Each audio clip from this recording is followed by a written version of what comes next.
12:35. I'll reconvene the City Council budget work session at 12:35 p.m. Caroline, you're up. Good afternoon, everyone. So I'm going to be going through the park funds. This is going to be parks, the aquatic fund, and golf as well. And for reference, for the first part of the presentation, you're going to be looking at pages 113 and 114 in your fund summaries for more detail. Oh, of course. So for this fiscal year, fiscal 23-24, revised revenues, are just over, close to $12.5 million, $12,450,000 and $450,065. This is 328, almost 329,000, or 2.7% above the adopted budget. And you can see the revenue highlights there. We've got increased investment income. That's certainly a theme that you're seeing today with us realizing those better interest rates. We do have an increase in tennis center revenue of just over $112,000. Sales tax revenue is down by 0.4%, and the NRH Centre revenue is up by almost $54,000. This current year revised expenditures, tennis center operations, we had that increased revenue. So we do have some increased expenses, although less than that revenue. We're looking at a contribution to fund balance of just over $200,000, a decrease in athletic program services, and NRH Center expenses are up by almost $49,000. Looking ahead to the upcoming fiscal year, this is a look at the proposed base revenues. You can see there the sources of funds that support the parks. We've got sales tax comprising over 50% of that income, NRH Center there, and then some associated smaller sources. Proposed highlights of revenue. We've got that sales tax increase. We're looking at a 2.6% increase over adopted budget for next year. Also, hopefully continuing to realize increased investment income, looking at a roughly 11% increase in tennis center revenue, reduction in appropriation of NRH Center reserves, and an appropriation of sales tax reserves of $1.369 million.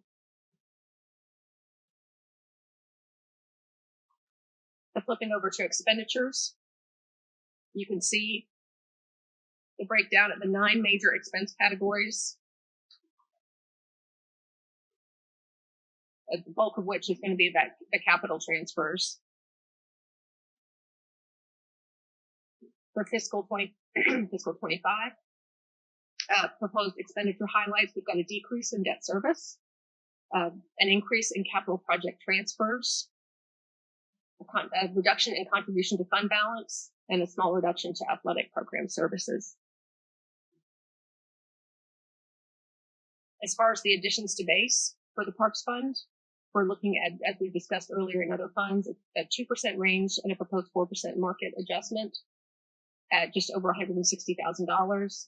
And then once again, that Lean Six Sigma training allocation. Any questions on the Park Fund?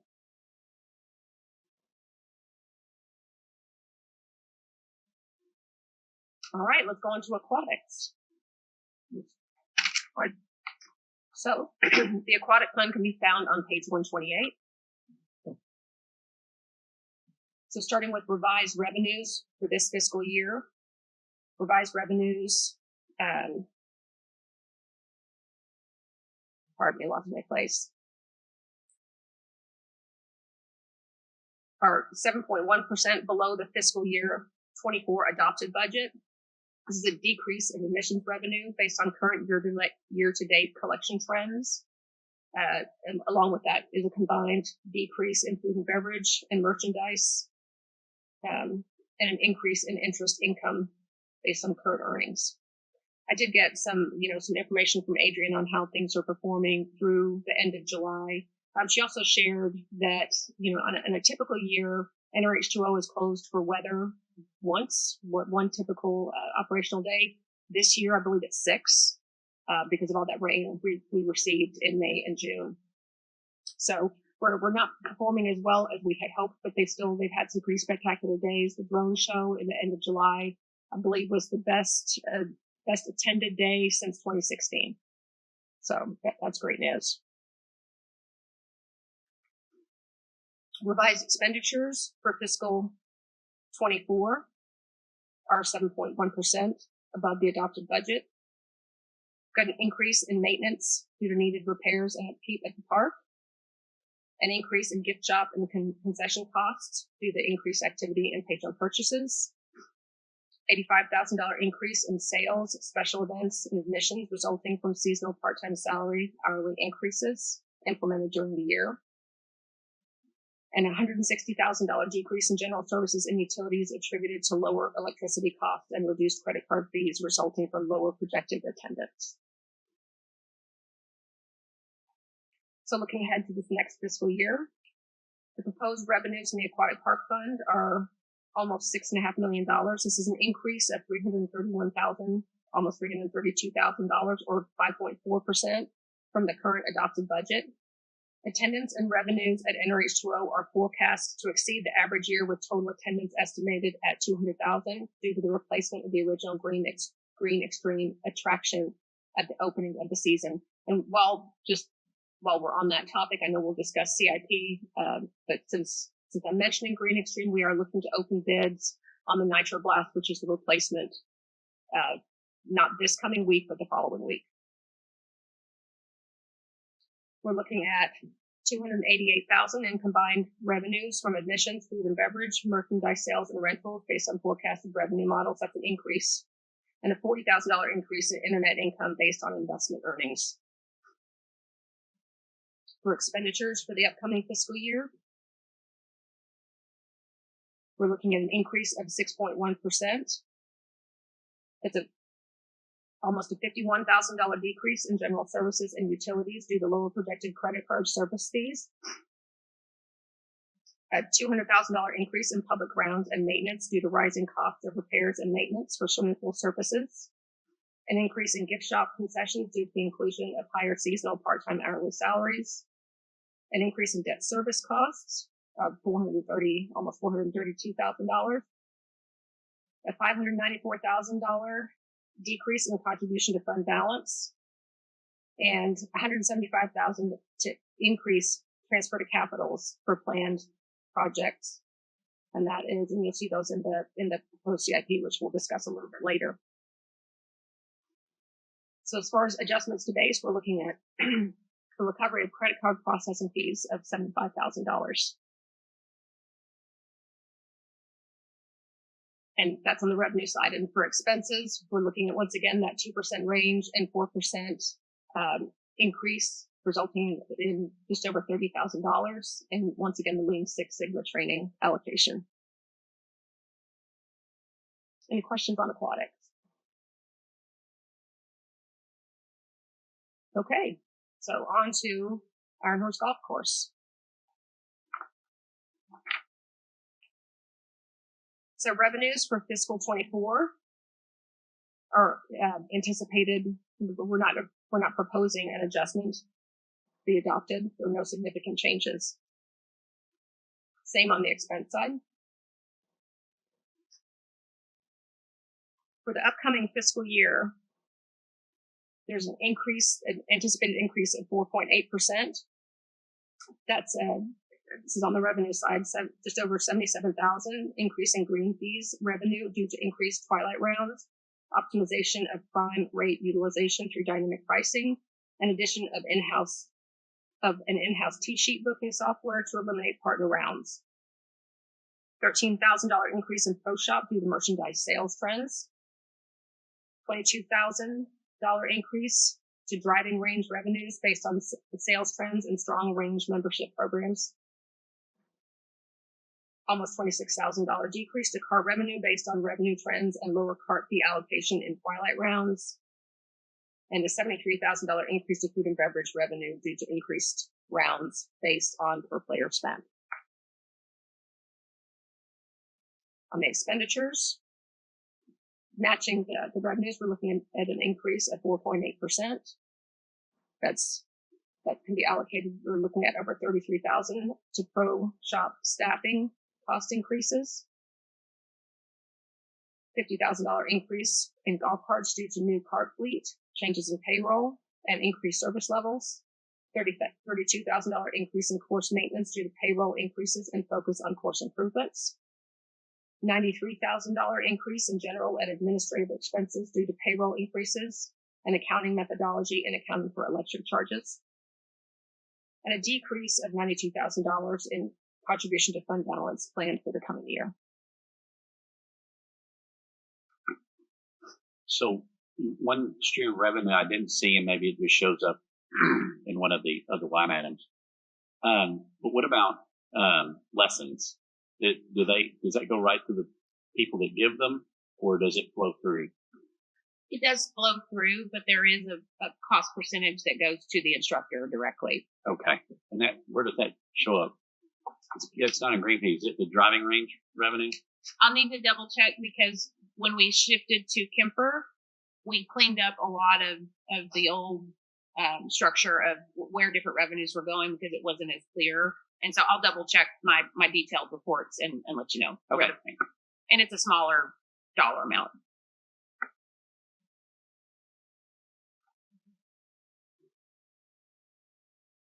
Any other questions?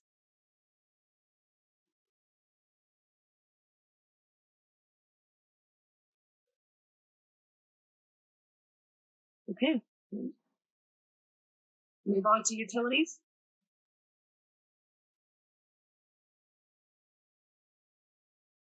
Okay, the utility funds can be found on pages 126 and 127.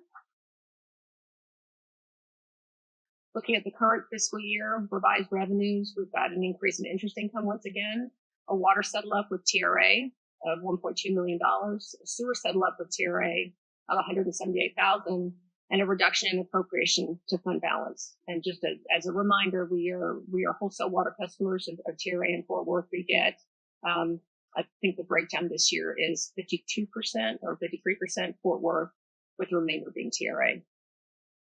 On the expenditure side, we've got increased expenditures of 4%. We look at a slight increase in right-of-way maintenance. And keeping in mind some of these items that I'm pointing out, when you look at a $45 million budget, $25,000 doesn't seem like a lot, but it's just something worth pointing out as far as some of these inflationary and operational cost increases. We've got a $1.6 million contribution to fund balance. We do have increased meter reading costs that are funded out of the utility division. With the implementation of the cellular reads, the per unit service cost per meter each month is going up. But hopefully that's going to be offset with efficiencies in staffing and so forth. But there is that monthly cost. And then we have an increase in electricity of over $42,000. So this is looking at, for fiscal 25, proposed base revenues. You can see what the source of our funds are. We've got, 62% water sales, 33% come from sewer charges, and then you can see smaller contributions from things like interest income. The proposed revenue highlights for the upcoming fiscal year, we've got once again an increase in interest income. We're anticipating higher water charges or revenue from water charges, and sewer treatment charges will be receiving more funds as well.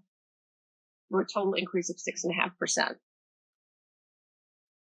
On the expenditure side, as you would expect, the bulk of that money does go to purchase the water and pay for treatment of the sewer. But you can see how the utility fund covers, of course, we've got for purchasing that water, we're paying to treat the sewer, but we're also supporting all the operations that go around that, how we're maintaining our system, how we're billing. There's a whole range that is paid for out of the utility fund. So the proposed expenditure highlights, we've got a decrease in debt service payments. We do have an increase in capital project transfers. You can see purchase of water. We're highlighting here the difference between Fort Worth and TRA. We do actually have a reduction in what we're proposing to spend with Fort Worth, but an increase with TRA. And on the sewer side, we're looking at an increase for both Fort Worth and TRA. And then we have inflationary expenses. And the cost of the asphalt and concrete, that goes with some of the restoration activity after main breaks. As far as additions to base on the utility fund, we're looking at, once again, that 2% range and 4% market adjustment for general government employees, and that Lean Six Sigma efficiency training. Any questions?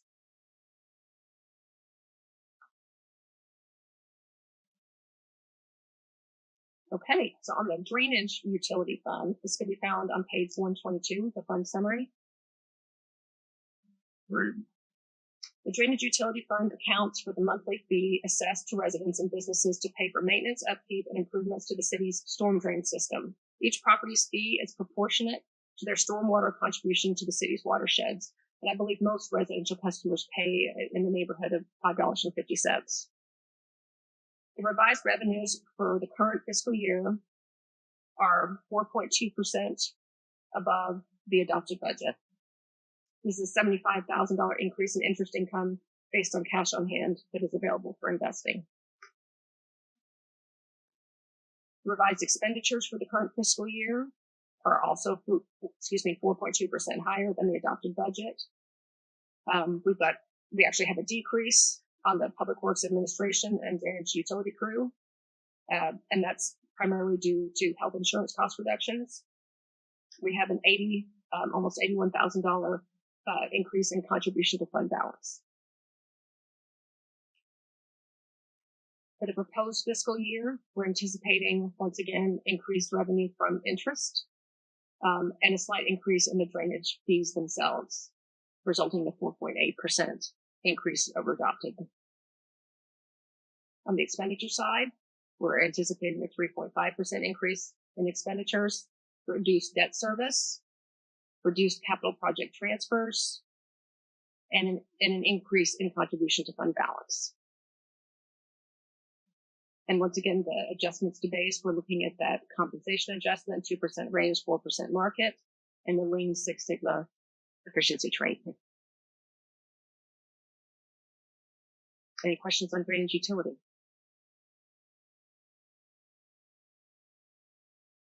I don't know if this is because everybody just ate, but I appreciate it. Yeah.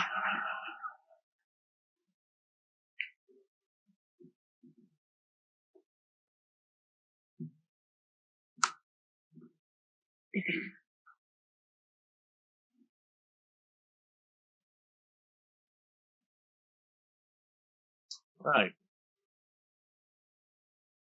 Good afternoon. I will now present on the special revenue funds, starting with the municipal court special revenue fund.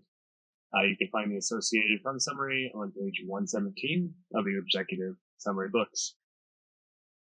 Revised revenues are forecasted to be 5.3% lower than the adopted budget. Highlighted changes include a large increase in investment earnings from the fund's fund balance, which resulted in a corresponding decrease in the appropriation fund balance. Revised expenditures are also forecast to be 5.3% lower than the adopted budget. To offset the decrease in revenue within this fund, the contribution to fund balance is being reduced. For the proposed base budget, most fees are budgeted lower than the adopted budget due to trends in the number of citations. To make up this difference, the proposed budget does include an appropriation of fund balance. Proposed base expenditures are also lower than the adopted budget, primarily driven by reduced one-time investments in court information technology and equipment. Included in the base budget are audiovisual upgrades totaling $6,500, as well as a new software subscription to assist the warrant division.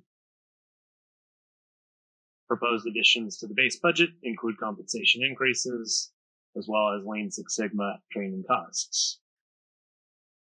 Are there any questions on the municipal court special revenue?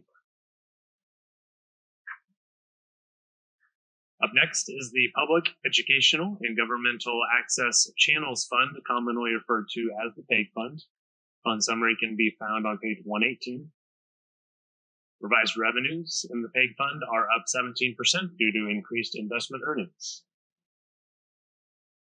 This revenue increase, along with cancellation of a budgeted purchase of broadcasting equipment that was determined to not be needed, resulted in an increased contribution to the fund's fund balance. The proposed base budget includes increased revenue 85.3% higher than the adopted budget due to forecasted increases in PEG fees, increased investment income, and an appropriation of fund balance to cover expenses that are listed on the following slide. Proposed expenditures include a number of equipment and technology-related upgrades, including the replacement of audiovisual controls in the council workroom and council chambers, upgrades to the software that run city council meetings, and broadcasting equipment improvements. No contribution to the fund balance is budgeted. Are there any questions on the PEG fund? I do. Yes, sir. Just making sure people are awake. Hi. Just to clarify, the PEG funds, it started in 2023, right? Because it says 21 to 2023, there's like $0 here. I'm assuming this is a new thing from last year. So it's not a new source of revenue or expenses. What it is a new way of accounting for them. Previously, those funds were located within the general fund, which is really not a good accounting best practice. So to ensure that we take every step possible to segment those funds off and only spend them on eligible appropriate expenses, that's where we created the fund and can scrub those dollars and expenses out of the general fund. Okay. Yep. Awesome. And this is to pay for like the broadcast. So where the PEG funds came from, so the PEG funds started off many years ago. It's a charge on your cable bill. It's a dollar. I think it was $1. It may have gone to a percentage at some point, but anyways, it was designed when cities used to control cable franchises. That was the PEG fund was a way to fund these city cable channels. So that's how it started out. So we have a city cable channel still, and now those fees can be utilized they can be utilized for any cost or expenditure related to broadcasting council meetings, either over city cable. We also use them to buy equipment necessary for our live streaming. So it's fluctuated a lot over the years just because of as subscriptions to cable services and as people have gone to streaming services, there's not PEG fees on streaming services, I don't think, Mary, unless that changed. So anyway, that's where that comes from. But yes, it can only be used for anything related to broadcasting or live streaming or city council meetings. Okay, so this does cover when we live stream online. We use it to purchase some of the equipment, but yes, to make it possible for us to do that. Yes. Random question for the viewer who will watch this later on: is this on like the regular local channel? Like, where would I find said channel? Oh, on city cable. If you still have cable service, Mary, what's the channel? On I have to look it up because I don't have cable. I don't have cable either. So this is yeah, just kind of. No, it is on AT&T Uverse as well as it used to be Charter, but now it's Spectrum. And it is channel 190 on Spectrum and channel 99 on Uverse. So it'll be just on cable, not just if you get like a saddle, like an antenna. There's no channel you can capture. No, it's just through those cable companies. And it's the same feed that shows up on our website. Okay. So when we stream our council meeting and P&Z meeting on the website, they can see the same thing on their cable TV at home. Okay. And those channels have been around for decades. I remember them. It's been quite some time. Yeah. But probably the serial. No. They may have their own channels, but those channels are dedicated to what we stream from the city. So is it like a dead channel until we're like at a city council meeting? No, we have informational slides that show, the rest of the time, and Oh, okay. public service announcements, and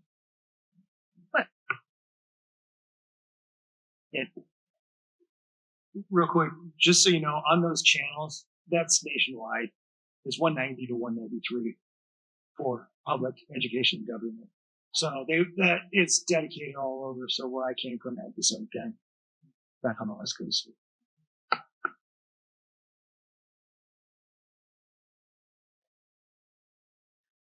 All right. Next, we'll be talking about the promotional fund, which is on page 119 of your books. Minimal changes are expected in the revised budget, with increased interest income offsetting planned appropriation of fund balance. On the expense side, the delayed opening of a hotel receiving economic development incentives has resulted in reduced expenditures, which have been replaced by a contribution to the fund's fund balance.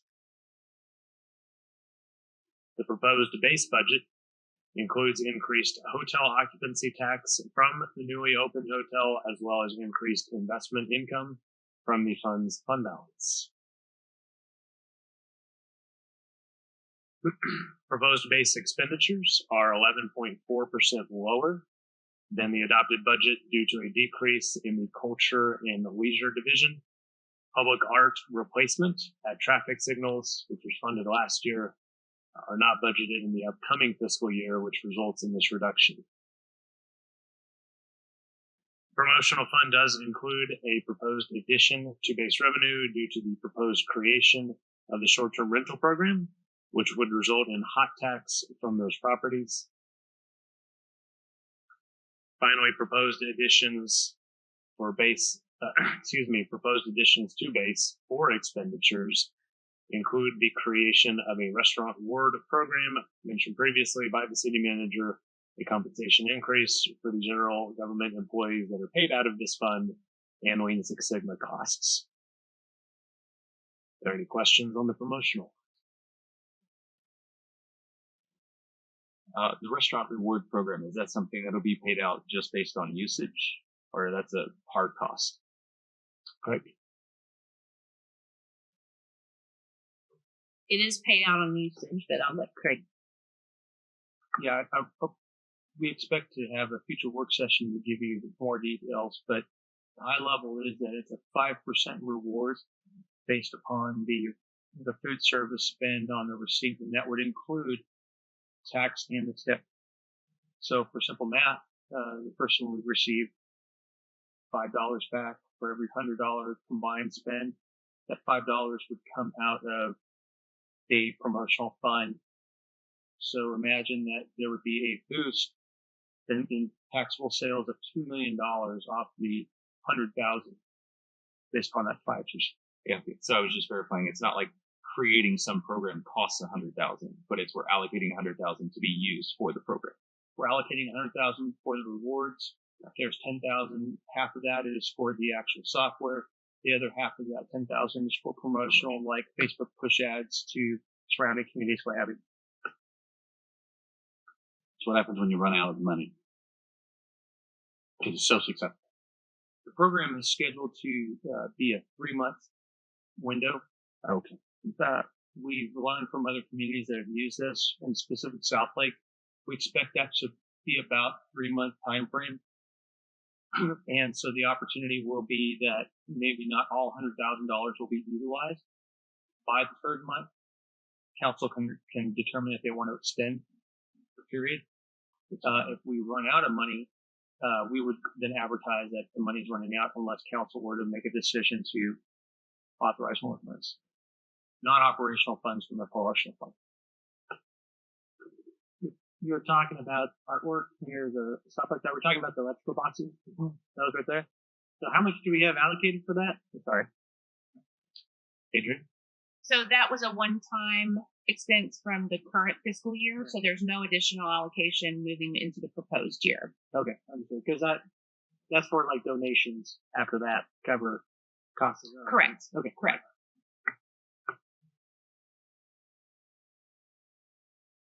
Okay.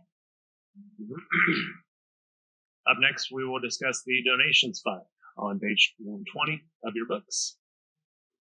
Revised revenue is up 39.4% compared to the adopted budget, driven by increased senior center donations, increased investment income, and an increase in the appropriation of fund balance to offset increased expenditures.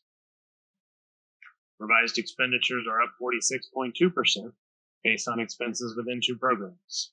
Parks and Recreation expenditures are increasing to accommodate operational needs in senior center programming, while neighborhood services expenditures have increased to support additional investments in the Neighborhood Initiative program. Proposed base revenues are budgeted 41.2% above the adopted budget due to forecasted increases in donations to the senior center and neighborhood services programs. Investment income is also budgeted to increase, along with an appropriation of fund balance to fund planned expenditures. Proposed base expenditures are 48.1% above the adopted budget, driven primarily by increased spending within neighborhood services for community cleanup events and marketing materials, as well as parks and recreational operational expenses. Are there any questions on the donations side?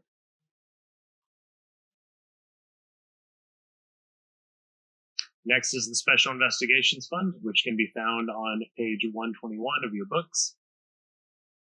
Revised revenue is up 0.4% from a number of smaller sources, which has allowed for a decrease of $13,000 in the budgeted appropriation of fund balance. Revised expenditures are up the same 0.4% with no significant changes to report.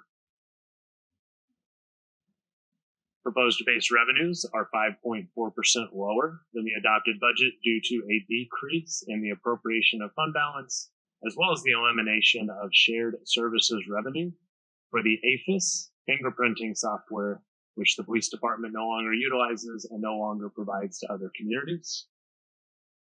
Elimination of the APHIS fingerprinting software has also resulted in a proposed base budget expenditure decrease of nearly $15,000. The police department has replaced the software with an alternative platform that is provided free of charge. That concludes the Special Investigations Fund. Are there any questions before we move on?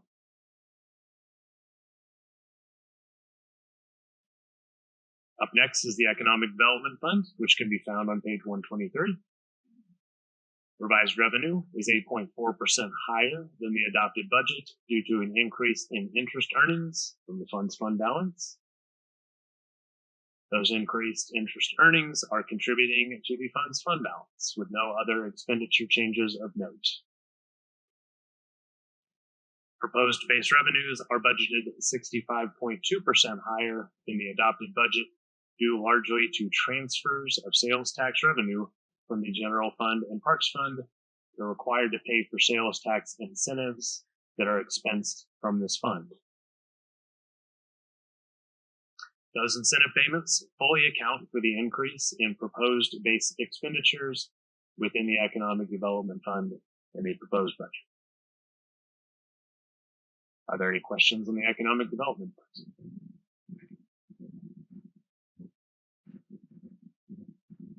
Next is the Gas Development Fund, found on page 124. Good.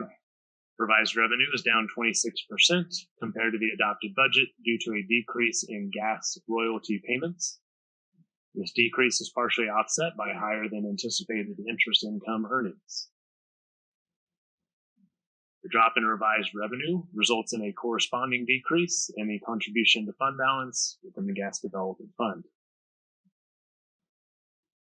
Proposed base revenue is 16.3% lower due to lower forecasted earnings from gas royalty payments, which again are partially offset by higher interest income earnings.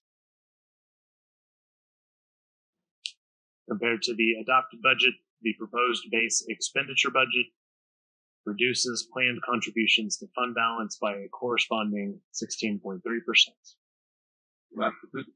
Any questions on the Gas Development Fund? All right, last but not least, is the Traffic Safety Fund, found on page 125. Revised revenue is 5.1% higher than the adopted budget due to increased interest income, which has resulted in a drop in the appropriation of fund balance. Revised expenditures are also 5.1% higher in order to fund additional pedestrian safety equipment. Proposed base revenue is significantly higher than the adopted budget due to a large appropriation of fund balance that is necessary to fund the capital project investment detailed on the next slide. This one-time transfer from the Traffic Safety Fund to the Streets Capital Fund will fund capital project ST 2501, which will upgrade 10 intersections to be compatible with the city's traffic light synchronization software. This project will be discussed further during the review of the capital budget. That concludes this presentation. I'm happy to answer any questions. Any questions? Thank you, Trey.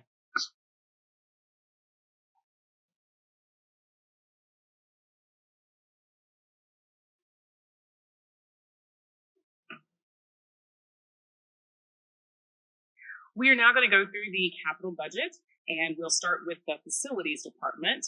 First, we have a project where we need to assess what we have seen in terms of our third floor balcony at City Hall. It's demonstrated some warping and some moisture control issues, and so we do want to have a study conducted to determine what is the best way to remediate the issue. We have included recommended funding for the next fiscal year in the event that it has to be replaced. We don't know that that's necessary, but rather than have partial funding for design and then come back to you all in a few months asking for additional funds in order to do construction, we are requesting to go ahead and have the project in whole included in the budget for next year. We would come back to you all to have a full discussion about what that assessment uncovers before we actually go into any sort of full contract. There are a few pictures here for you all to see what we have noted in terms of some moisture control issues from the second floor as a result of the balcony on the third floor. The estimated cost for this is $590,000, and the source of funds is general fund reserves. The uninterrupted power supplies, or UPS, provides critical infrastructure in the event of power outages. Battery replacement is due every 5 years under the city service agreement. The current agreement expires in January of 2025, and so it is time for us to look at doing replacement of these. The cost is $270,000, and funding is available from the Facility Capital Reserve Fund. The existing below-ground fuel storage system that the city has at our Fleet Services building was installed in 1988. It is inspected every year and has not presented any sort of system issues. However, the system was designed for a useful life of 30 years. This project will determine options for replacement of the aging storage tanks. We're simply looking to do a study so we can determine what needs to happen next. The estimated cost for this is $225,000, and funding is from the Infrastructure Reserve Fund. The concrete driveway at Fire Station number 5 has demonstrated significant deterioration. This is due to heavy equipment usage, the age and volume of traffic. Several sections of the drive have been treated and replaced over time. We're now at the point where this area needs to have a full replacement. We anticipate cost to be at $150,000, and funding is available in the Facility Services Fund reserves. The city completed a generator study in 2022 to assess all city facilities. This is following Storm Uri. And a permanent generator at Fire Station 4 has become inoperable. It's currently utilizing a portable generator to provide service in the event of power outages. This item is to design for the replacement, the design for replacement and upgrade has already been completed. This project request would be to actually provide for the cost of a new generator as well as the full installation cost at the site. The cost is estimated at $653,550, and funding would come from the Facility Fund reserves. The NRH Library roof is original to the building, which was constructed in 2007. The roof has demonstrated normal wear and tear, including leaks over the past several months. Following replacement of the HVAC system, it is now timely to replace the roof to ensure that no damage is done to the building. The estimated cost is $500,000, and this would come from general fund reserves. Several sections of the Public Works Center concrete parking lot have failed due to aging and large equipment use. Many attempts at patching the conditions have been conducted over time.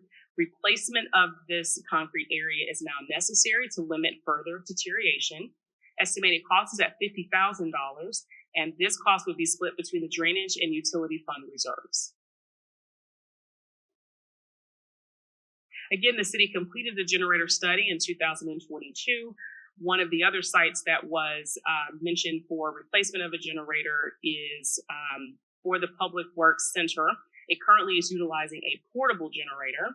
The design has already occurred for the site. The cost included here is for the actual equipment as well as installation cost. It's $469,075. Funding would come from the Utility Capital Fund reserves. The NRH Centre utilizes a system called Dectron. This was installed when the building was installed in 2012. This system has to do with the moisture and pressure and circulation of air, particularly in the pool area within the center. The system is exhibiting some difficulty with meeting demand and customer expectations. The smell in the area has become more pronounced, and so we need to replace this. Engineering was already completed. We had a project that was before you all last year, and so we've already done the engineering. This project scope is to provide for the full replacement and installation cost for the system. That cost is about $1.7 million, with funding coming from the Park Fund reserves. Does anyone have any questions about the capital request for facilities? Yes, sir. Sure. So just curious about our strategic thinking, I guess. I noticed that there's several items on here that are going to cost more than $500,000 or so, and they're coming out of reserves that we currently have. So pay as you go or whatnot. I'm just curious, how do we decide which items now we'll pay out of pocket versus we'll use different, like general obligation bond potentially, ask the voters, or anything else? What's our strategy? So, I mean, this year we're not recommending the issuance of any certificates of obligation bonds because we're able to cash fund a lot of these. But in general, when we're looking at whether, to do COs or have a bond election, it basically has to do with if it's something that we have to do. So those types of projects, we don't, asking the voters is risky because if they turn it down, we can't do it at all. Question on that. That's what I wanted to get clarification. Is it possible that if you have some of these larger projects, which might make sense to use some form of debt, can we ask the voters in a general obligation bond, and if they deny it, then use the reserves to pay for it? No.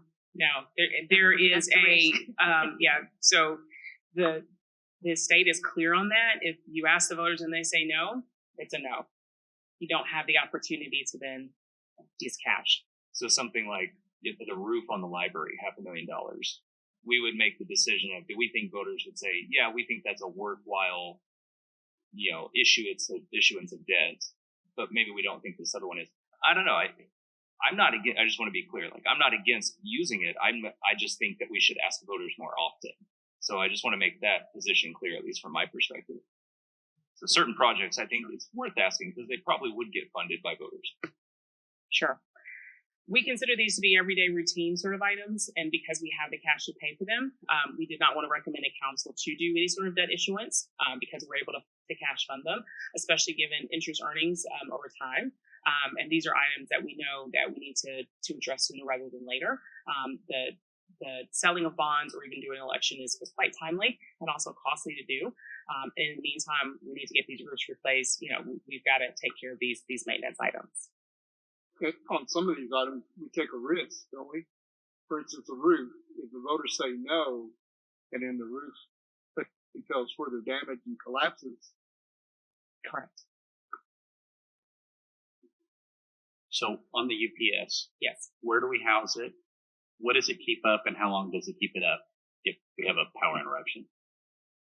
It's located here well, I say here, it's located in City Hall. But So, okay, so it is located in City Hall. Actually, Chris, is this the one in the server room? Because I did.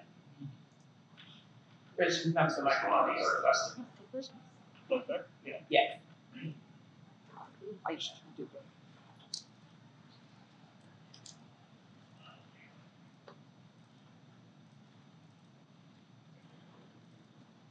This afternoon, council.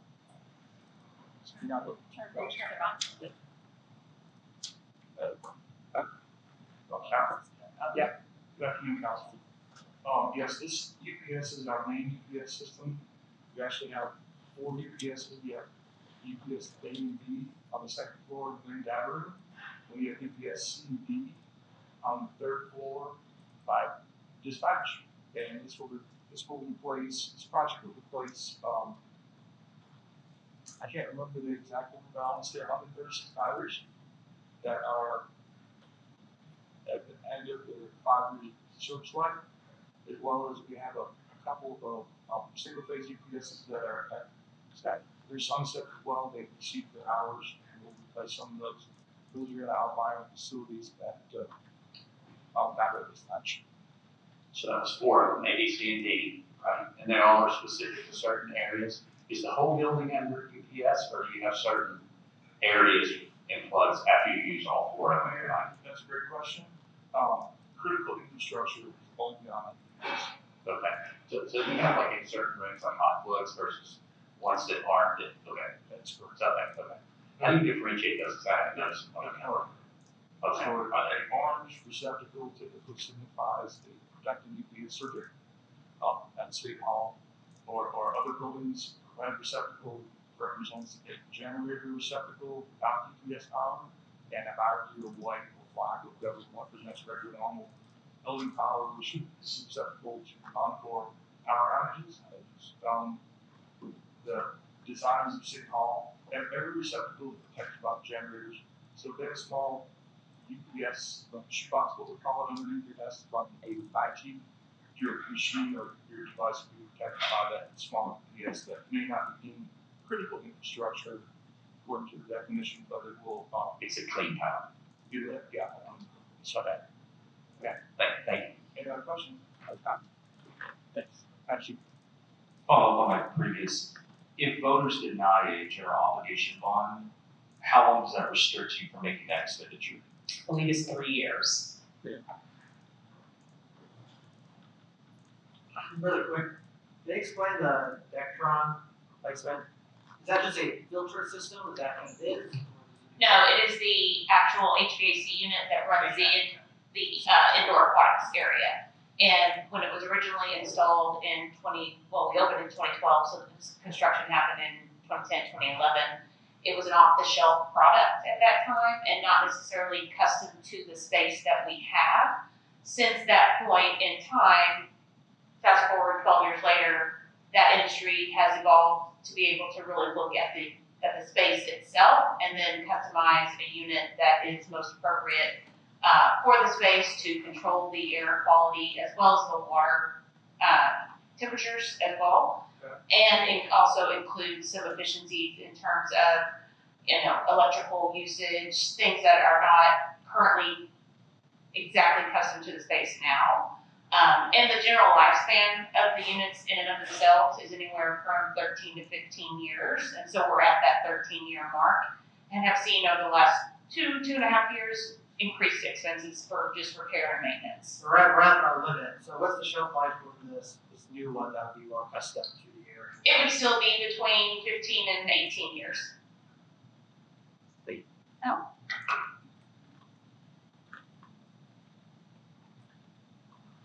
Okay, next we have fleet capital projects. The first is replacement of an ambulance. This is what we call a life cycle replacement of a 2016 Fraser ambulance, unit number 9001. And life cycle really just means that we set all of our ambulances and our fire engines on a regular replacement schedule. And once a particular piece of equipment meets that replacement schedule criteria, it is scheduled for that to occur.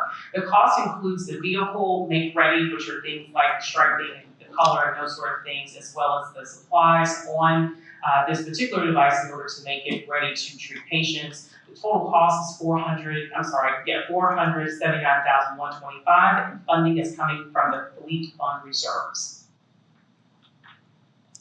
We also have replacement of a camera van and system. The Public Works Department is currently utilizing a 2008 GMC van that includes a generator and camera system to support water and sewer system maintenance. This vehicle is used almost daily and has about 51,000 miles on it, but it also has about 4,000 engine miles, which really makes it have a total miles equivalent of over 241,000 miles. The technology included in the camera system on the current vehicle is dated, which hampens staff efficiency in completing repairs. Replacement of the entire vehicle, including the camera equipment, is recommended at a cost of $326,000. That's a lot of digits after the comma there, we'll correct that. But it's $326,600. Funding is coming from the utility fund reserves. And finally, we have replacement of a fire pumper right at $1.2 million. Again, this is a life cycle replacement. The current unit is a KME, and that's the brand, fire pumper, unit 975. It has a service life of 16 years. What we're seeing right now is about 600 days or more in order to replace this kind of vehicle. So we're actually bringing it to you just a little bit early so that we can get funding in place to place the order, given the long time that it takes for us to be able to receive it. The replacement unit will include a 1,500 gallon per minute fire pump, as well as a 750 gallon water tank. The total cost again is right at $1.2 million, $1.180, and the general project fund and fleet project fund reserves will fund this. So this is one of the projects that we might have ordinarily brought to you as a debt issuance, that we instead are requesting to fund with cash reserves. That is it for fleet capital requests. Do we have any questions? Okay, up next we have IT. The NRH Library has several camera systems installed in order to allow for necessary monitoring of public spaces.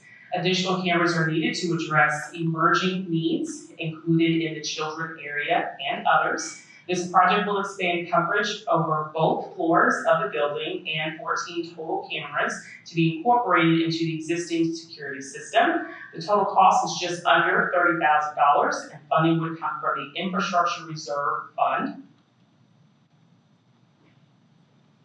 We do annual network equipment refreshes. The funding requested for next year has to do with those that are most in need to be replaced. For the fiscal year, we have about 13 locations that have switches that are past their best practices life for replacement, and they're no longer supported with updates or security patches by the end of this fiscal year. The project pays for the replacement of these switches at a total cost of $68,500. Funding would come from the IT operating fund reserves. Existing audiovisual equipment located in City Hall is original to the building and is no longer eligible for software updates. Replacement of the equipment ensures consistent delivery of content for all spaces that utilize the system. The project includes replacement of 5 areas within the building at a total cost of $58,000. Funding would come from ARPA grant funds. So these are remaining funds that we still have within ARPA where we could complete this project. Yeah. The current programmable logic controller, or PLC system at the detention center is in need of analysis for an upgrade. The funding that is requested for next year would cover both that assessment and the replacement of the system. We would have to conduct the assessment first to determine the full scope of what needs to happen. We will just say that it needs to be addressed. The source of funds for this project would come from general fund reserves.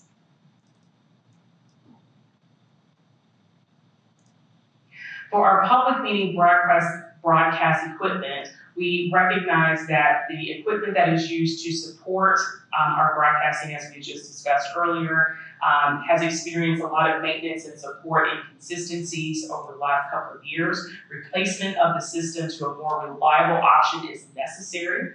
The total cost is $177,886, and funds are available within the PEG fund reserves. And finally, we have replacement of cardiac monitors. The fire department owns and maintains 10 critical care defibrillators to provide comprehensive monitoring and defibrillation from each device. Each year, devices are inspected and confirmed to remain in use. The current inventory is in need of replacement, and this project includes an upgrade to a newer model with enhanced technology. The total cost is $493,745, and funding would come from remaining ARPA grant funds. And with that, I'll take your questions. Hey, Trudy, you have a couple items for that ARPA funds. Do you have ballpark what the balance of our ARPA funds will be? We do, and we can get that for you. Yes, we know how much we have remaining in ARPA. We do have to have all funds obligated, which means an actual purchase order that is completed by the end of this calendar year. So the legislation goes for the calendar, not the fiscal. And so we want to be sure that we are utilizing all of those funds, including interest earned, and that we're allocating it this fiscal year. But we certainly can get you that remaining balance total. Thank you.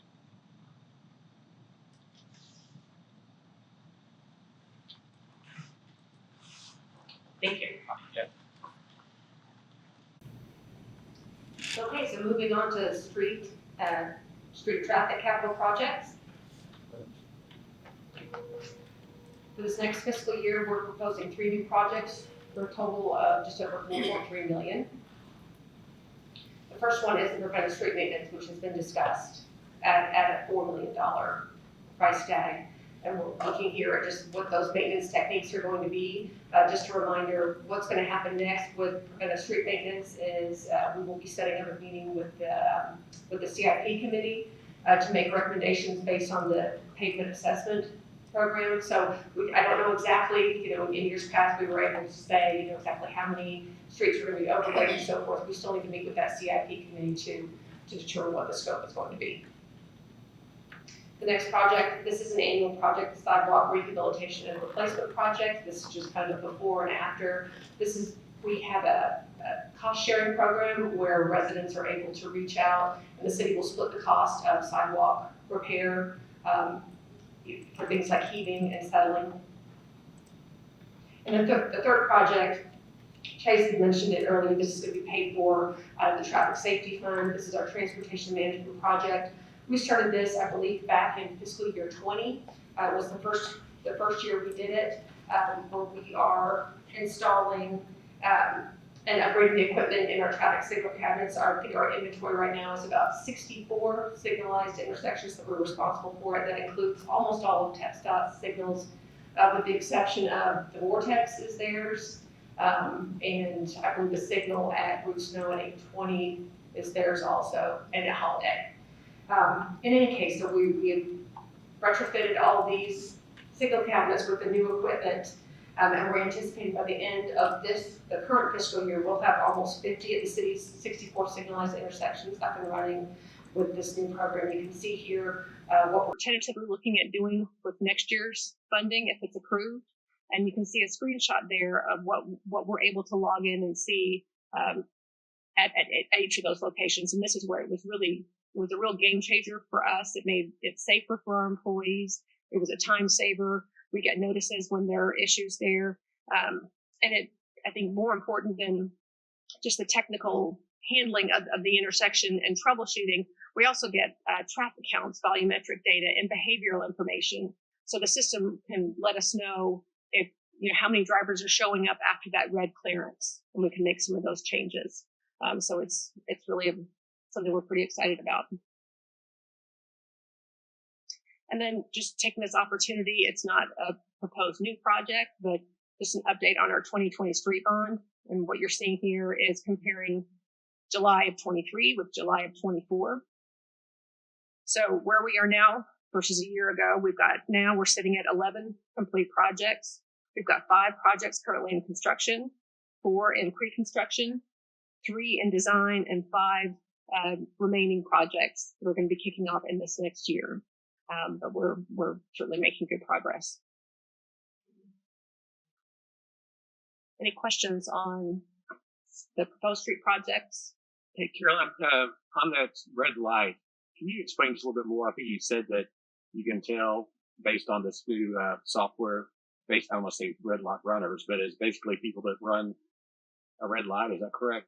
So account anyway. What it does is it doesn't identify individuals, right? But just account. Right. What it'll do is it'll tell you, how many vehicles are showing up when the light is green, so that you can gauge what that traffic throughput is, how efficient is the system working. But it'll also tell you when cars are arriving relative to that light turning red, and then in that clearance time, which is when one light turns red, it doesn't happen at the same time as another one turns green, and so you have that ability to adjust how much of a gap exists before a light has turned red and the cross direction is given the green light to go.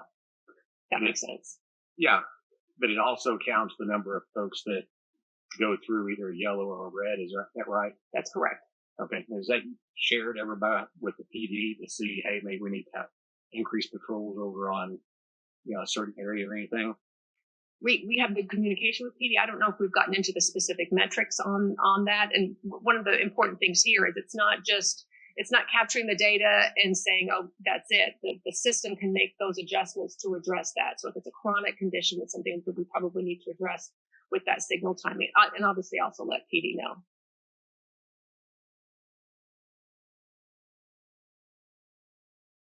So for drainage capital projects, we just have one project this year, which is our, essentially it's an annual street drainage improvement project.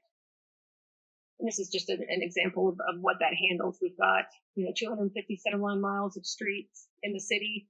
And what happens over time is you'll get some heaving or settling in the curb and gutter lines. And so this project will go out there and address some of those areas. They're prioritized. We've got a decent list of them going. Some of them are really just nuisance issues where it's just a bird bath, kind of what we refer to it as, an inch or so of water standing there. Some of it can be, more severe. And then on the utility side, we've got two projects totaling just over $1.7 million. Sorry, I think I've got them out of order there. The first one is the generator project, the Watauga Pump Station generator. The Watauga Pump Station is actually located on Western Center Boulevard in Watauga. And it supports the critical flow of water, one of the critical flows of water from the city of Fort Worth.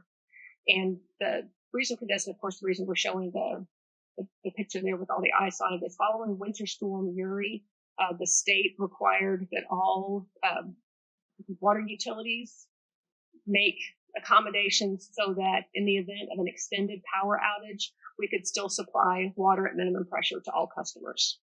So a study was done in 2022, and the two things that it recommended were permanent generators at two of our key pump stations. One is Con, and we have that generator project underway right now. That generator has to be operational by September of 2025. And while we do have an existing generator at the Watauga Pump Station, we need a larger one. And so this project will take care of that. It has to be operational by September of 2027. And then the second project is $135,000 for water valve replacement. And we've got just over 8,000 valves, I think, throughout the city. This obviously isn't going to be replacing very many of them, but we have some key locations where we know we've got either inoperable valves or we need additional valves in place to better supply water. Any questions on utilities? Moving into the parks capital projects. First is the Parks and Recreation Master Plan for $45,000. And this is to establish a current park system master plan, assess future needs. A big component of this is public input, so that we can prioritize future capital projects. And the funding source for this is the parks sales tax reserves. Annual tree planting. The proposed planting is $25,000. Target areas for 2025 are Clyde Zellers Park, Farron Park, and various medians and rights of way. And I actually chose this picture. I'm not 100% sure it was annual tree planting. This is a neat location. This is next to Liberty Park on Liberty Way. These trees were actually located in the median on North Tarrant Parkway years ago, and when we had to put in a median opening for the Kroger, we were able to actually remove those trees and replant them here at the park, and they're doing really well. And the source of funding for this is mitigation proceeds. Then we've got the Fossil Creek Park renovation for $280,000. This is proposing to use ARPA funds. This is to renovate, redevelop the easternmost 6 acres of the existing Fossil Creek Park with some multi-use athletic fields, a pump track, and bicycle playground elements, and security lighting were needed. This is, of course, a picture of the old, not very used ballpark. The Kay Granger Park renovation. This is the park next to Mullendore Elementary. So we're proposing $300,000 paid for by park sales tax reserves to replace the existing playground equipment. The existing amenities were installed over 20 years ago. The North Electric Trail bridge deck replacement at $135,000. This is a 320-foot bridge that spans the Callaway Branch tributary along the North Electric Trail. So this project is just to replace the bridge deck, not the bridge structure itself. And the source is parks sales tax reserves. And we've got NRH Centre fitness equipment replacement at $120,000 paid for with NRH Centre fund reserves. They're anticipating, you can see the count there on the screen, 14 treadmills, 14 ellipticals, and Adrian could probably explain it, but a cable motion and crossover apparatus, and 2 of those. NRH Centre infrastructure maintenance at $50,000 paid for once again with NRH Centre reserves. They've got projects identified, although I'm sure that they also, things come up during the course of the year, but in this case, there are parking lot repairs, new sidewalk construction to accommodate better access for the aquatics area, some plaza drainage improvements, and LED lighting conversions. Park infrastructure maintenance at $220,000. You can see on the screen there, but obviously that's some equipment that needed some help. So each year the city's inventory of amenities is assessed to identify needs. You can see what they're proposing for this current year is to install some new fall-safe materials, sports field renovations, park furniture replacements, sidewalk connections, shade replacement at various locations along our park network. And that's to be paid for with park sales tax reserves also. The Richfield Park tennis court to pickleball conversion at $34,000 is to convert the existing tennis court at Richfield Park in response to high demand for pickleball courts. And this is paid for with parks sales tax reserves. Trail infrastructure maintenance, $40,000, and they're proposing to do some concrete panel replacement and improve striping at various crosswalks. Paid for with parks sales tax reserves. And then on the aquatic park side, there's a proposal for $100,000 paid for with aquatic park infrastructure reserves to install a new entry sign at the intersection of NRH 2O on Boulevard 26. The new sign is going to be larger, higher visibility, and it's going to have a digital element that will allow for better marketing of park events. And then $150,000 for general facility improvements, paid for once again out of infrastructure reserves. What they have proposed for the current year, I apologize, I think I've got NRH 2O facility improvements, but I've left the bullets on there for the NRH Centre. But this is to take care of the maintenance needs within NRH 2O. I'm happy to answer any questions. I got you. For the replacement of the equipment at the gym right here, what do we do with that set equipment that we're replacing? Do we turn around and try to sell it, or? I believe it's traded in. We do trade it in and can get a little bit, not much, because they are up to anywhere from 5 to 8 to 10 years old, depending on the piece that we're replacing. So we do get a little trade-in value with the particular selected vendor. Otherwise, pieces do go into auction, but typically they've been past their lifespan, and the trade-in is worth it from a not only the trade-in value, but that they actually take the equipment as well, and we don't have to try to store it for auction. So we're getting something out of it. Yeah. Not, okay. Yeah. And for how many tennis courts to pickleball courts do we have now? Because I know we're about to convert one. It's like I'm just excluding the Richland Tennis Center. There are one at Green Valley that's a combined integrated pickleball lines with tennis court. There's two at Northfield Park with integrated lines, and then this would have the one at Richfield convert to 4 dedicated pickleball. So there will be 8 total at Richfield Park with no tennis court at Richfield. Okay, so we're removing tennis courts. Removing one tennis court. One tennis court to that. Correct. And that was a park amenity request, you may recall, from Park Board. Hey, regarding the rec center and the equipment, last year we also had some equipment replacement, right? Yes, typically in the last, really since we've been open, we include a portion of equipment replacement every single year so that we don't get too far behind, especially from high usage pieces like cardio equipment, treadmills, and things like that. And so we try to stay on top of that, our preventative maintenance, as well as, and that's all done in-house through our building maintenance supervisor.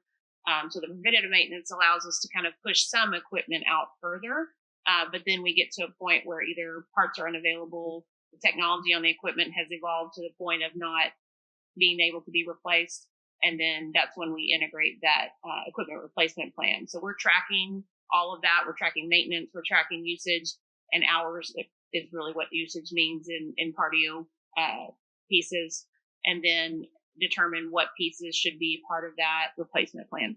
Okay, so every year we'll probably see something similar. To some extent, yes. Okay.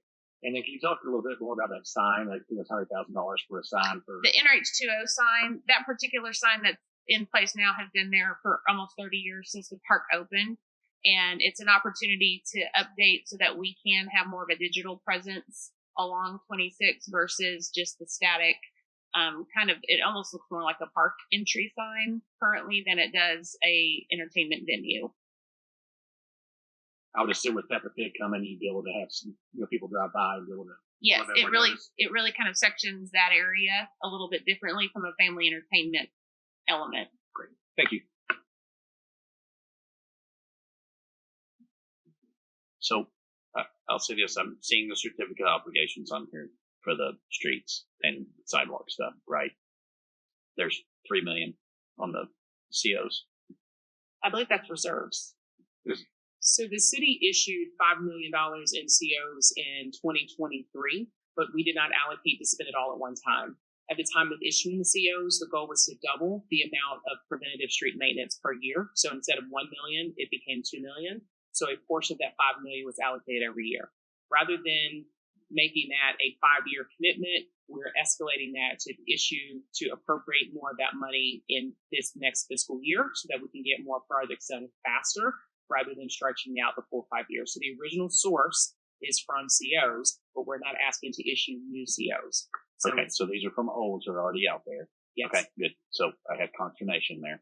I'll say this, and even adding any to it, I'll just say from a voting perspective, I'm the streets and sidewalks, especially the streets, because that was a very clear message that we had, even from the survey as well. That's not a shock, right?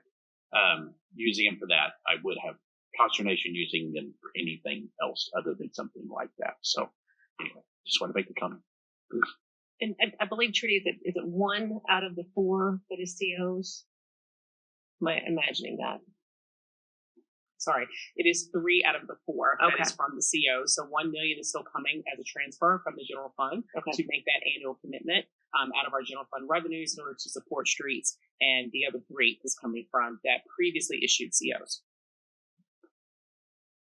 And any future COs, they would have to come to us for approval. Yes, sir. It would actually be kind of a multi-stage process. So we would be recommended to y'all in the budget process where we would want to issue COs. And then as we get ready to issue that debt, there's a notice provision, even though they're not voted on by voters. Understand that COs still go through a notice provision, and taxpayers still have an opportunity to petition to not sell. I'm not saying all the technical words right, but to not sell those COs. So there's still a process. It would actually come to you multiple times before the debt's actually issued. Yes. Wait, clarification then. Do we still have to issue the debt for No. these? No, that issuance has already occurred. Okay, so it's just sitting in an account. Yes, and so that was a reference to reserves because we've issued it, we have the cash on hand, and now we're just appropriating it from that existing cash on hand. Why does it say CO on this thing then? Because that was the original source. Okay. Funding source. Okay, all right. We're trying to be transparent. I like transparent. It was just confusing because we're looking at it and it says 3 million COs, and I'm like, well, you just said we're not doing COs, so what is it? Yeah, so it was confusing. Yeah.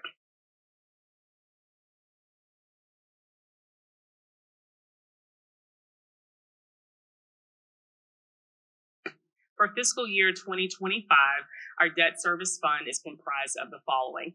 The first is from the INS portion of the tax rate. We would have $11,780,946. We also have $822,000 coming from other funds where they are paying for their own debt. We transfer that from the individual funds to debt service. We also are utilizing an appropriation of fund balance of $1.4 million. That's to make up for the excess collection that is included in our information from Tarrant County. And we also have about $100,000 coming from other sources. We do still have interest earnings that occurs within that fund because of cash on hand. So the total amount of funding within the debt service fund is right at $14 million. We're paying out about $14 million in bond payments. And we also have paying agent fees of about $15,000. That is just the cost of us transmitting all the funds necessary to satisfy all of our debt. And so as you can see, the revenues equal the expenditures for next fiscal year. We showed a chart like this a couple of weeks ago to outline the amount of our taxes that are supported, amount of our debt that is supported from property taxes. And as you can see, this is reducing over time. Last time we showed it to you based on fiscal year 24. This is showing you that same information starting from fiscal year 25 and how our payments are set to go down each year.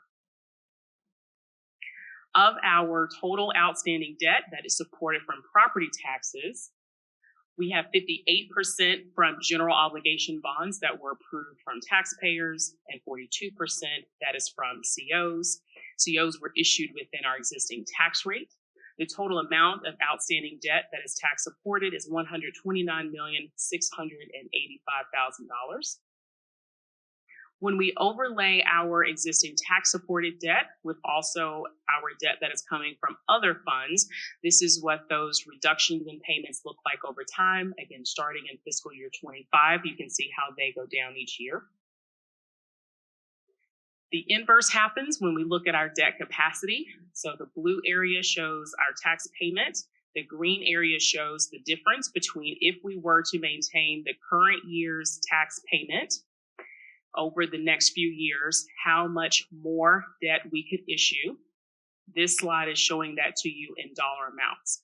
So staff is not bringing forward a recommendation in terms of issuing new debt on the tax rate. We just want to make sure that you all have that information. The last time we looked at this, it was based on the 24 information. Now that we have certified values, this is based on the 25 information.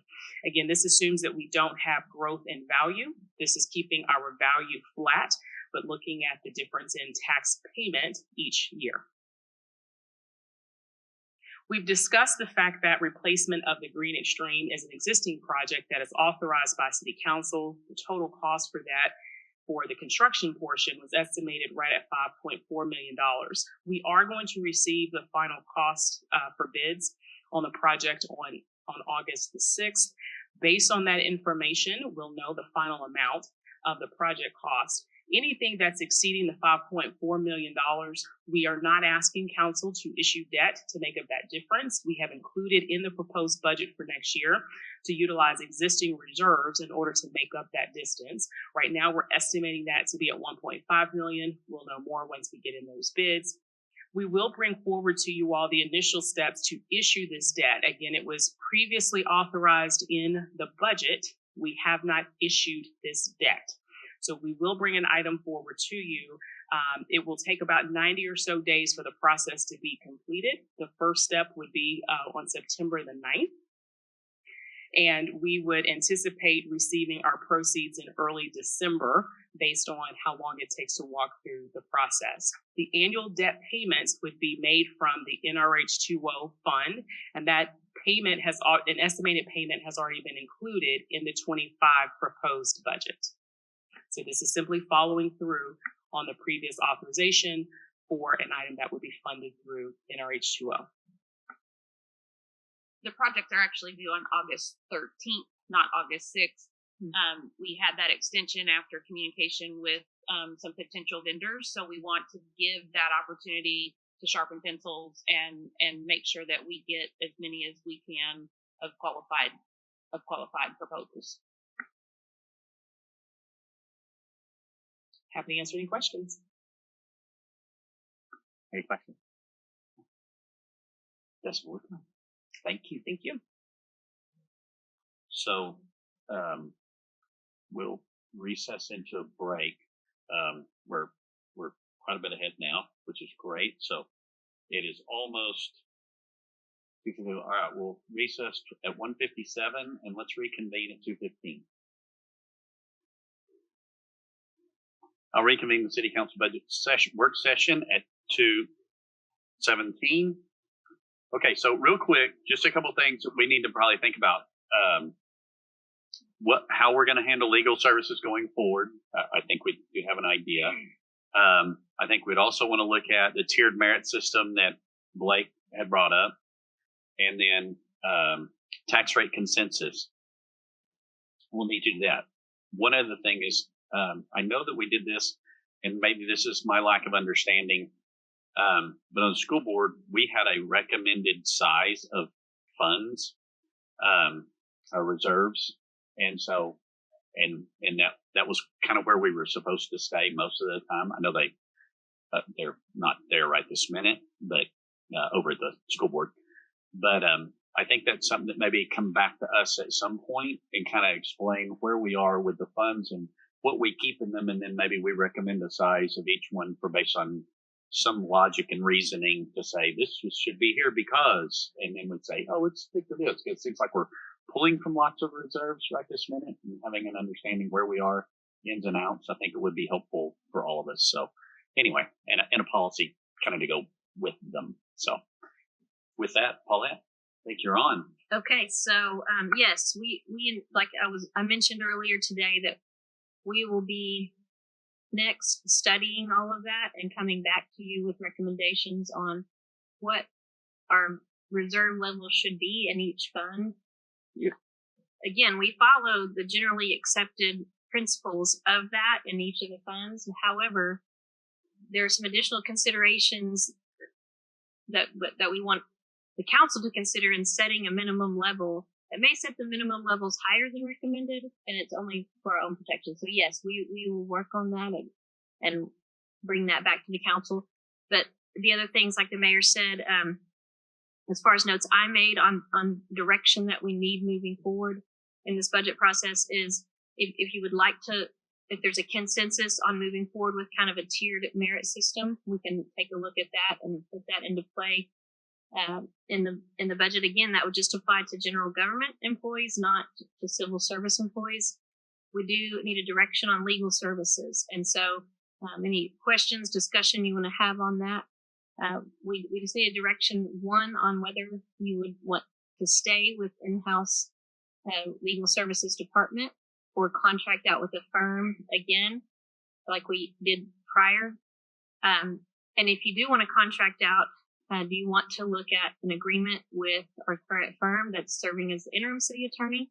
Or before, when we went to a contract service, we did do a RFQ, request for qualifications, from the various municipal law firms, and the council went through those and chose a firm. So I will say also that Kara, I've already talked with her about this discussion that'll be moving forward.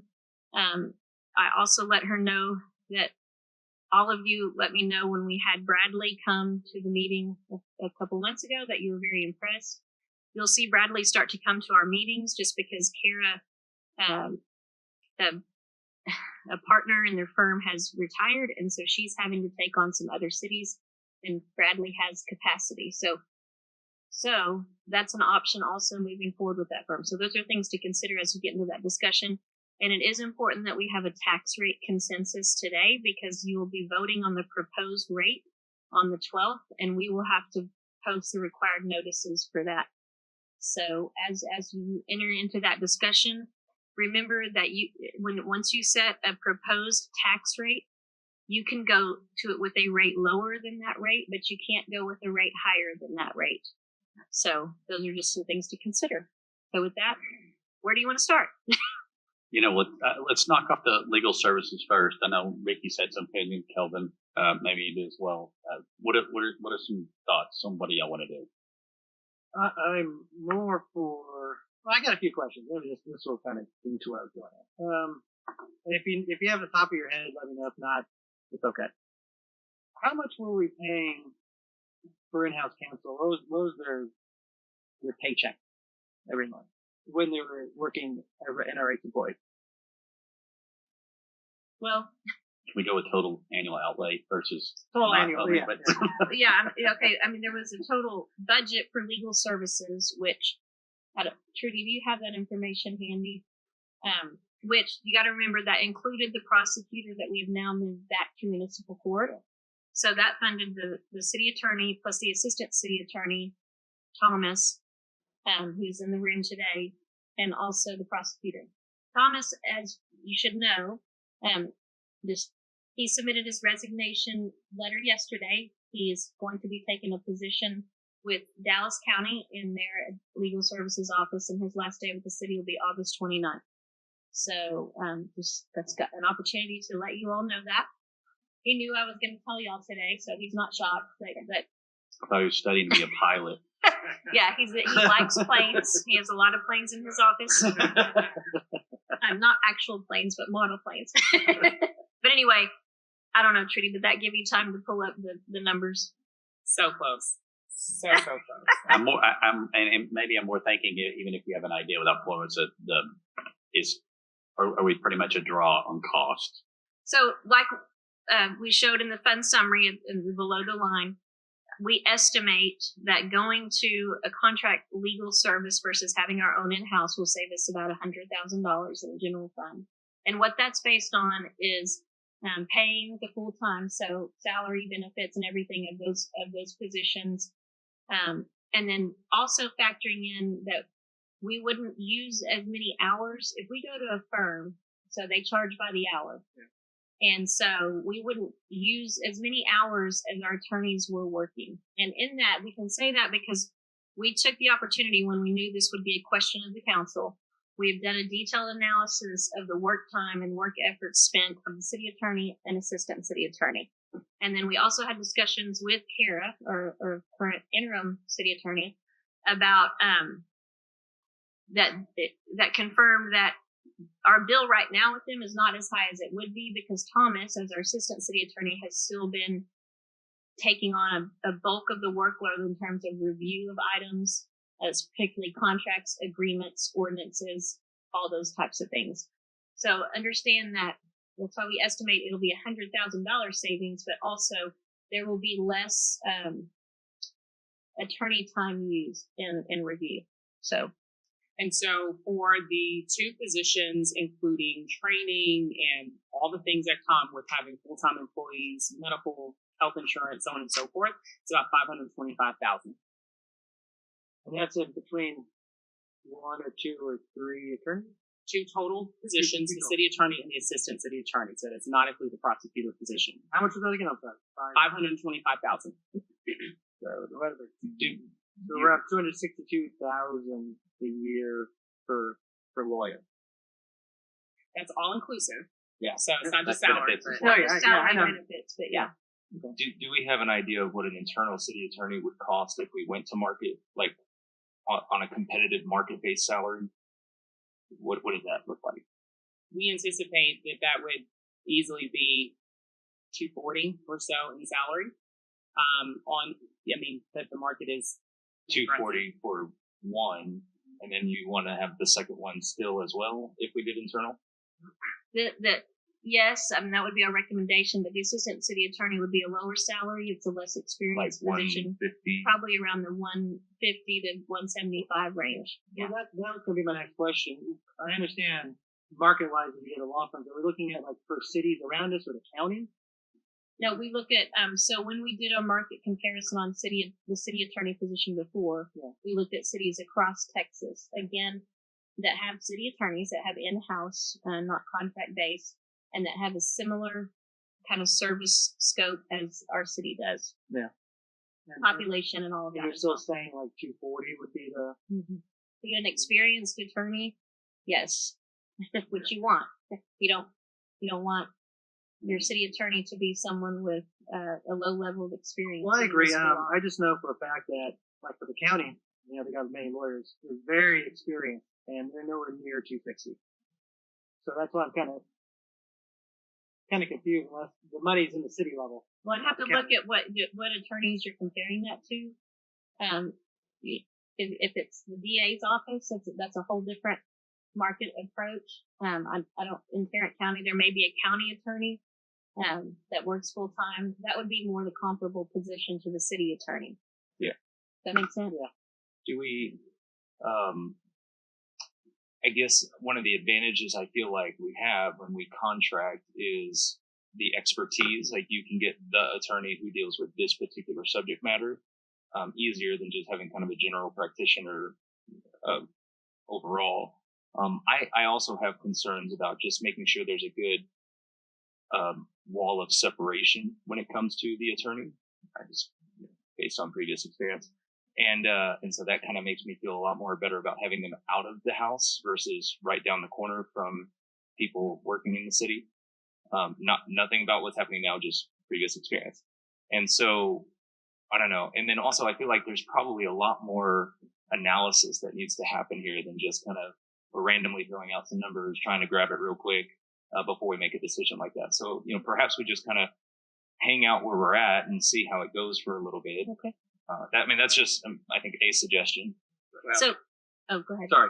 Well, and that's, I've heard the same thing as far as, hey, when we had an in-house attorney, we were able to just go straight up there and get a question answered. She may be able to look for they may be able to look for some risks that we may not have thought of if we had it external. But then, I guess to piggyback off of Blake said, I don't think we have enough data right now. I think we're looking for, maybe revisit this next year and say, okay, well, hey, we're having problems. We're having to, wait in line when they are on site. There's a backlog, different things like that. So, okay, I would recommend we wait a year and get you guys where we are now, or at least earlier in this process. Maybe we'll see. Yeah, because we did like Bradley, right? Bradley. Uh-huh. Yeah, because we really did like Bradley.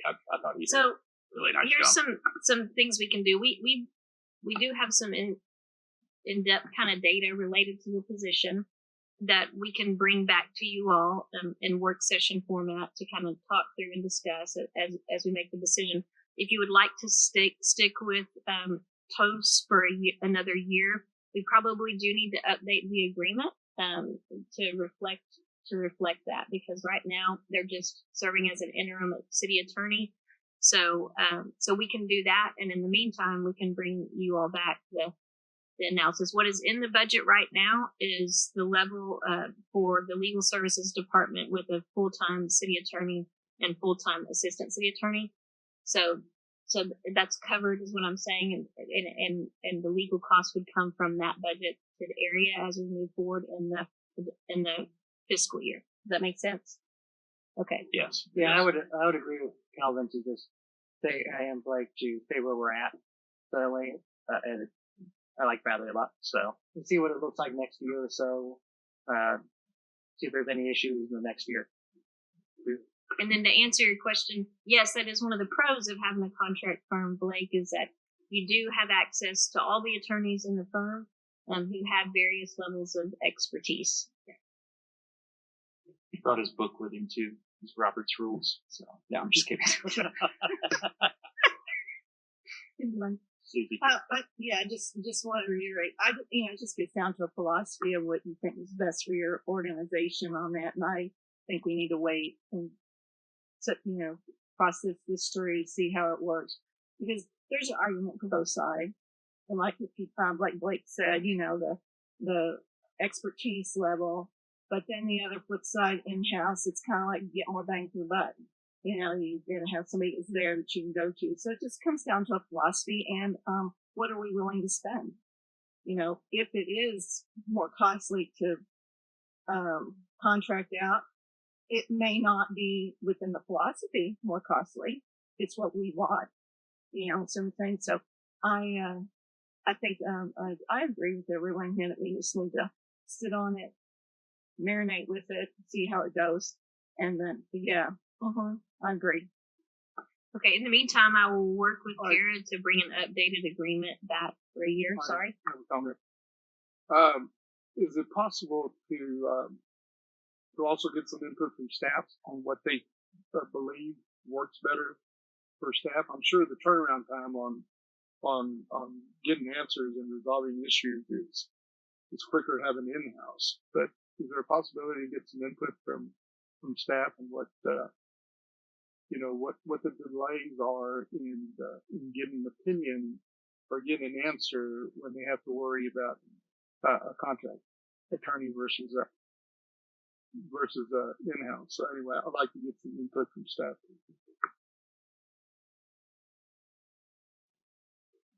We can include that when we bring it forward for further discussion.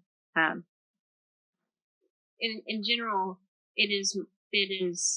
there is more legal review in our processes up front with an in-house attorney. And also it has saved us money on claims payout.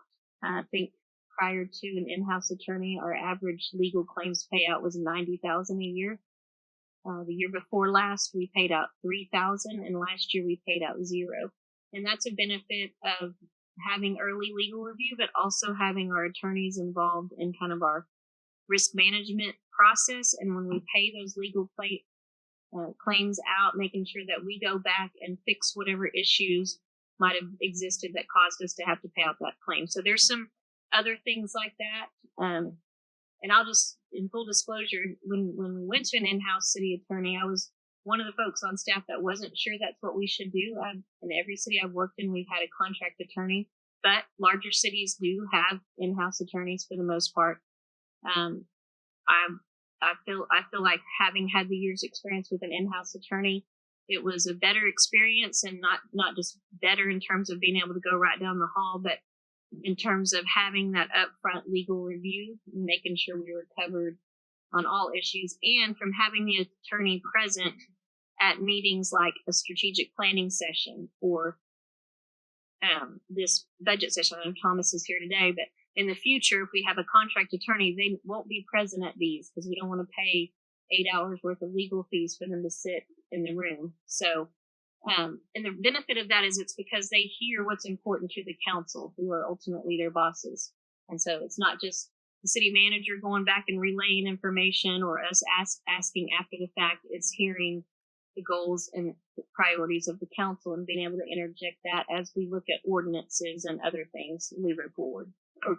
Just out of curiosity, what is the hourly rate that we pay the contract now? So we do have a system where the cost depends on who the attorney is. On the top end, it's $275 per hour. Now, I understand and I agree that the contract firm has the expertise with other attorneys in that firm. However, I would think that we still have to pay whoever our assigned city attorney is, and in addition to someone who has the expertise in their firm. Just like we almost had to do recently with the prosecutor or the special case, right? Right.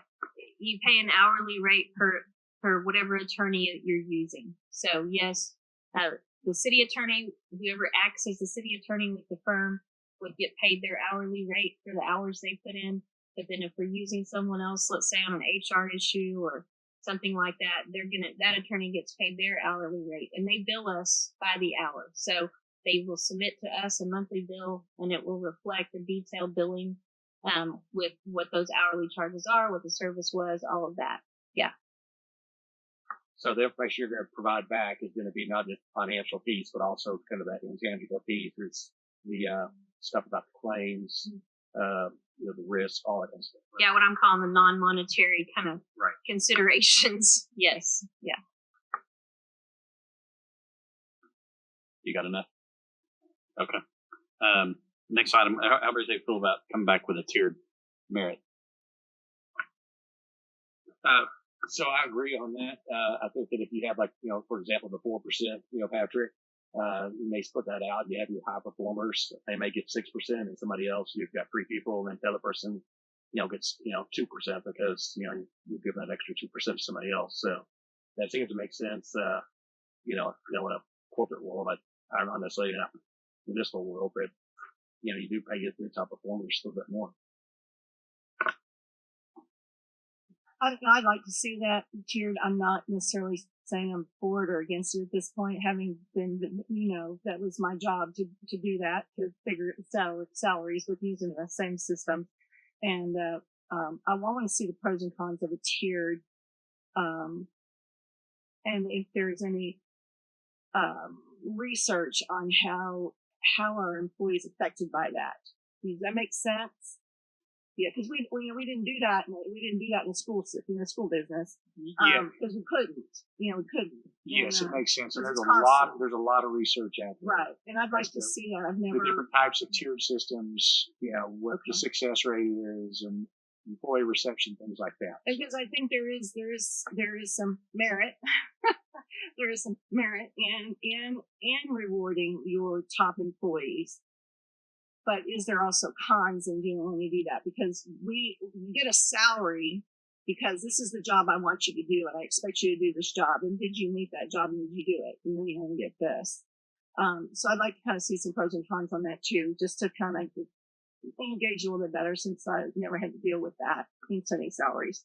You bet. And just to clarify, so right now our departments are going through the merit review process.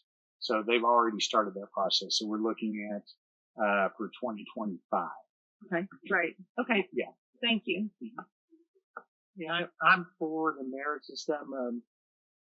In corporate world, it's obviously part of it. Heck, even in government world, in Congress, there's a merit system, and you're a government employee. So I understand everybody's doing their job, and you're gonna get sometimes you get a bonus and all that, just doing your job. And that's great. If you're showing excellence, of course, more incentive, for that. If I'd love to see the studies on that out of curiosity, but it's no different than any other job in this country. I also support the merit system, and having worked with the state for 30 plus years, we had it there. My only concern sometimes was that not all supervisors rated or graded on the same level. The expectations of some supervisors were higher than another, and so consequently, staff didn't feel like they were being rated equally. I think that's a fair point, Tito. And I hope, maybe simultaneously, because we are implementing things like the Six Sigma training, we're beginning to change the mentality of the directors and people in city management to say, this is what's important, right? We're driving operational excellence. We're stewarding the people's money well, right? And so the combination of doing all of these things along with merit, it's all aligned toward what we want to do as a city. That's what we've said. So I think it all aligns. I think the management holding their managers accountable to grading people correctly is going to be important, because they're going to be graded on that as well. I don't know. Sounds good to me.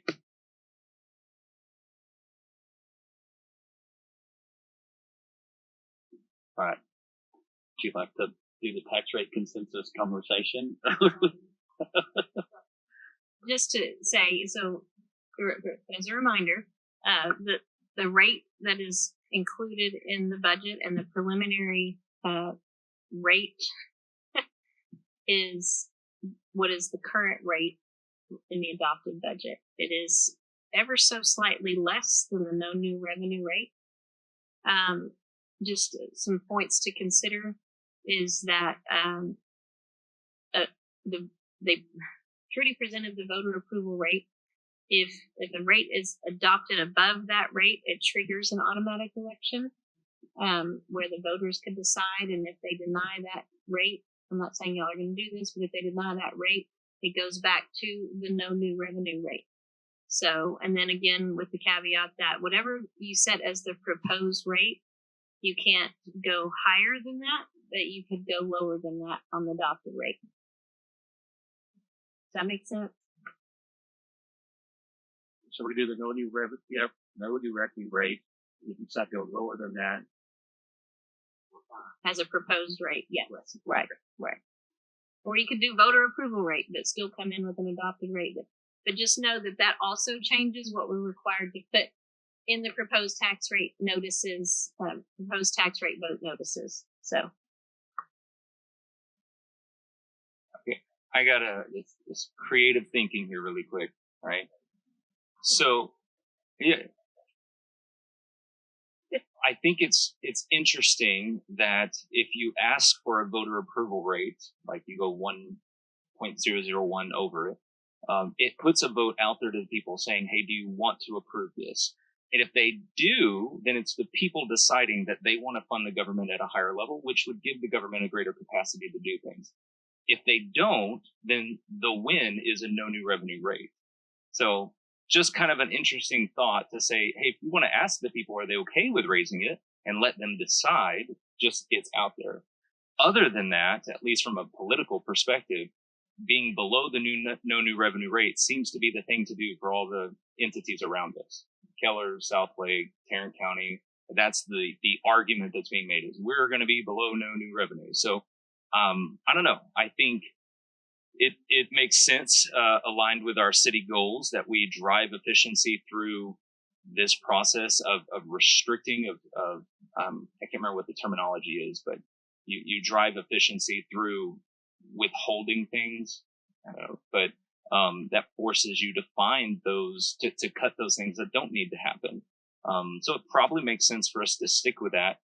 I think the proposed rate is probably fine, because you get to message, hey, you know what? We're going to not change your tax rate. And in fact, it's going to be below the no new revenue rate. And that's going to hit a lot of keys with a lot of people. So, but I still think it's kind of interesting at some point, if you want to try just doing a voter approval rate, do it, because the backup is it's going to go to no new revenue.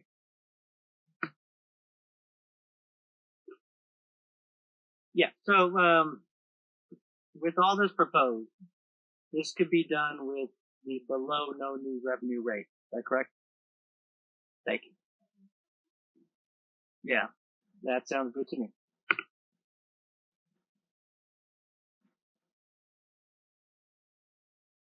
It sounds good to me too, Ricky. I think that's a consensus, by the way. That's what you need, right? I don't even know what that means anymore. Consensus. Yes. I think so. Do y'all have what you need for your notices? Okay.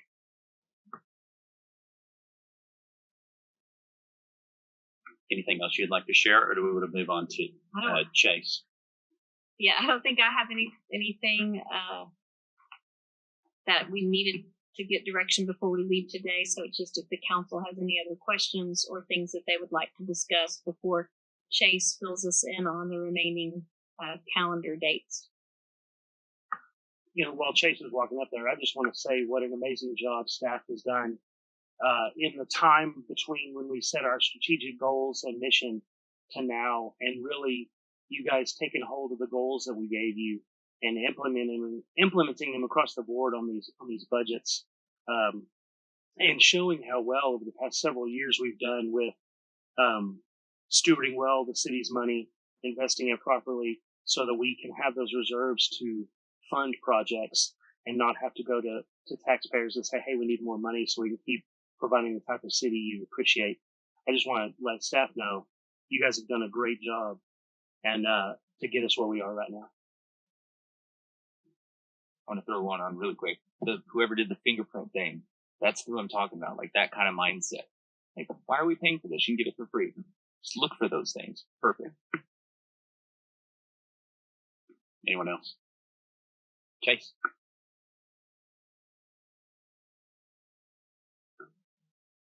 Thank you, Mayor. So I've got a few slides prepared just to talk about upcoming notices and hearings. Starting with the next step in front of City Council regarding the FY 23-24 revised budget. So on the regularly scheduled August 12th council meeting, we will hold public hearings for the Park and Recreation Facility Development Corporation, public hearing for the CCD board, as well as a regular council meeting to hold a public hearing. And then after those public hearings are concluded, vote to amend the FY 23-24 budget according to what's been presented today. There'll be follow-up presentations at that August 12th council meeting as well. Regarding the proposed budget for next fiscal year, there are also some actions that will be scheduled for Monday, August 12th. The council will be asked to set public hearing dates for the budget. They'll be asked to propose the tax rate. Be asked to record a vote on the proposed tax rate and then set public hearing dates for the tax rate. Public hearings that will be proposed will be two. The first one occurring on the regularly scheduled council meeting on Monday, August 26th. The city council will be the only one convening at that point, not the extra park and recreation or CCD boards. City council will hold that public hearing on the budget and the tax rate. And then there will be a second public hearing on Thursday, September 5th, where all three entities will convene to hold those public hearings on both the budget and the tax rate. And then the process is expected to conclude on Monday, September 9th, regularly scheduled council meeting, where council will be asked to vote to accept the certified roll, vote to adopt the tax rate, and vote to adopt the budget. Are there any questions?